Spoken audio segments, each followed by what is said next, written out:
akhirnya tiada batasnya, asalkan terpenuhi syarat kadarnya.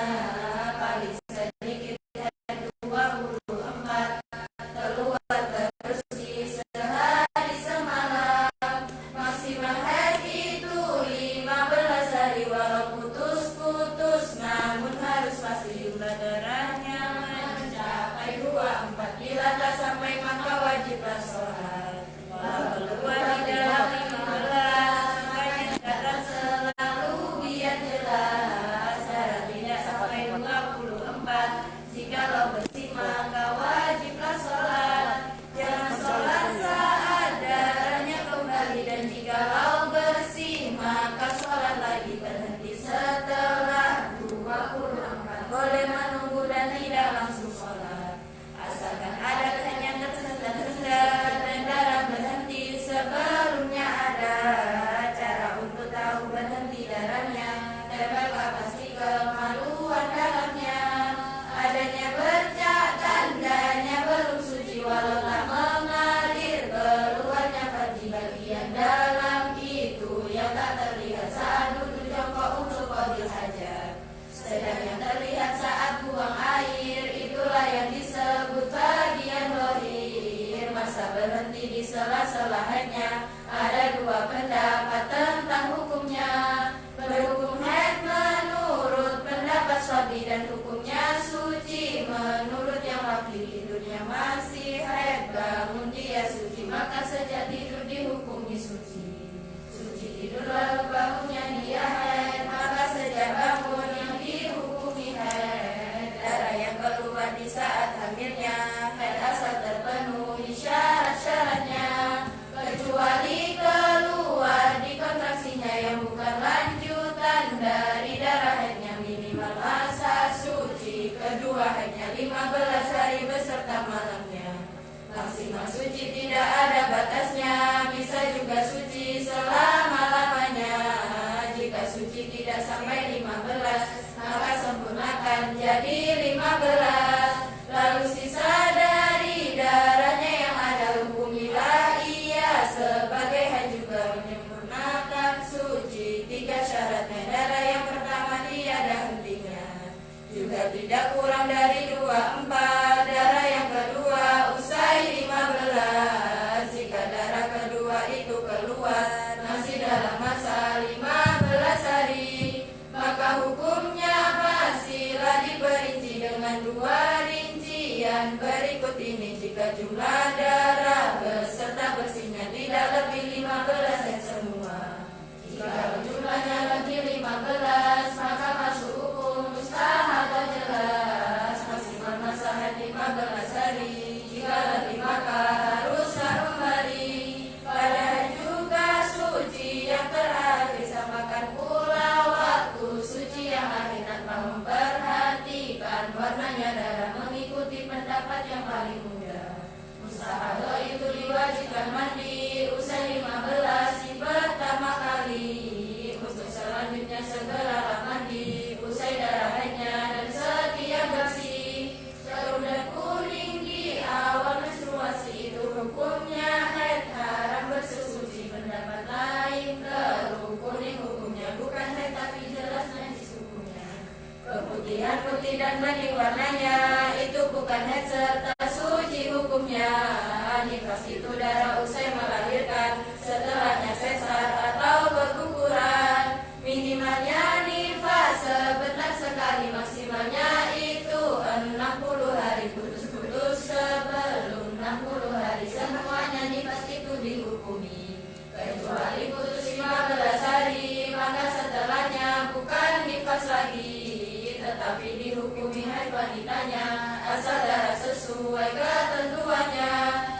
jauhi, walau darah bersih tapi belum mandi. Kecuali puasa, wudu dan talah serta masuk masjid. Jika hanya lewat sunat tidak memotong kuku rambutnya. Jika belum bersuci hadas dosanya. Sampun cukup ya. Assalamualaikum warahmatullahi wabarakatuh. Ila hadrat Sultan Muhammad wa ila arwah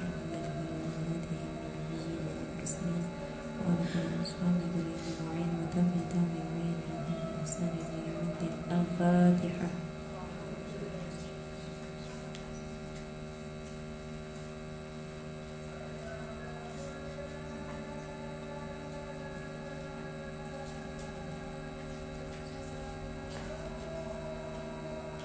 Lahum al-Fatihah.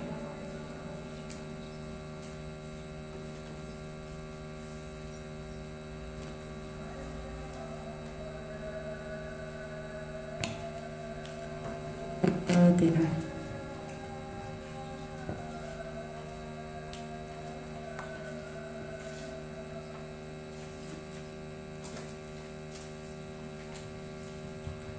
Alhamdulillahirabbil alamin.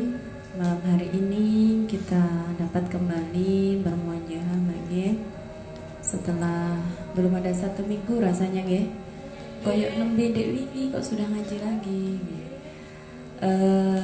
Hari ini malam Jumat. Biasanya kita masuknya malam Sabtu nggih. Untuk khusus malam hari ini malam Jumat karena menggantikan sholat Tika nggih untuk sebentar waktu. Oke, baik teman-teman semuanya. Minggu lalu kita membahas hetakotu, head yang terputus-putus, beserta hukumnya, bagaimana menghukumi darahnya. Malam hari ini kita akan melanjutkan ke bab kedua. Sudah bukan bab head lagi, tapi sudah masuk ke bab melahirkan. Sebelum ke bab 2, jadi sebelum kita membahas tentang darah nifas, karena memang darah wanita haid, kemudian nifas dan juga istihadah, ada 3 itu. Sebelum kita membahas nifas, kita akan membahas bab melahirkan. Nah, sebelum kita lanjutkan, mungkin jenengan ada yang mau ditanyakan terkait haid atau hitungan-hitungan yang kemarin yang menurut sampean masih membingungkan, atau sampean ketemu hitungan yang tidak seperti kemarin cara menghitungnya dan ingin memperjelas, monggo saya persilahkan. Atau bertanya tentang apapun berkaitan dengan haid, saya persilahkan. Betul. Apa karena terlalu jauh? Kenapa Mbak Niku kok yang tengah kok dikosongi, kenapa? Terus masa Mbak, masa yang belakang itu jangan terlalu di belakang toh, sama kok waduh mantap. Maju-maju. Itu yang di belakang, di bawahnya mobil, di bawahnya pohon mangga. Sama ngenteni matenge pelem tapi. Sinten niku sing bungkus sampean Mbak? Ayo Mbak maju toh. Itu yang kosong tengah niku lho. Sama kok sono di belakang. Oke, monggo pripun?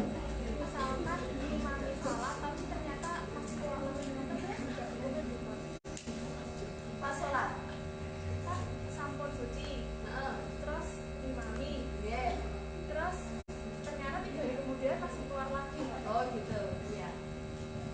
Ini ada yang bertanya ini Pak, bagaimana kalau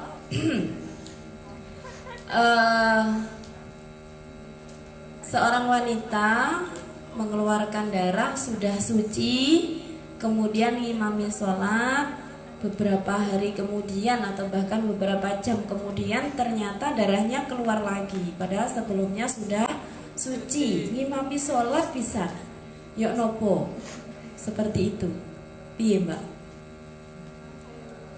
Nggak apa-apa, nggak apa-apa. Ada yang lain? Ribon. kita kembali kepada bagaimana mensikapi ketika darah itu keluar dan berhenti.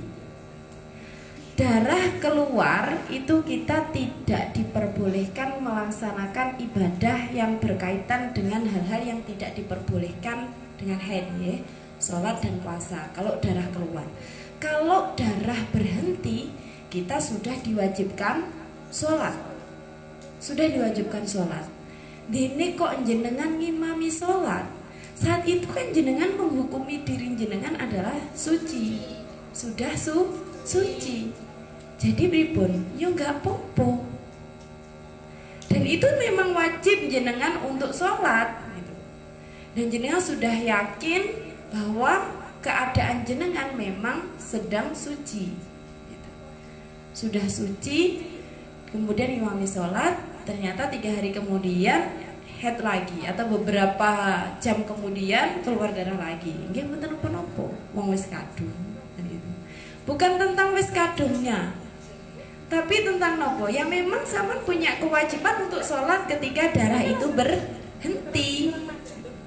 Ngimami sholat nggih mboten napa-napa.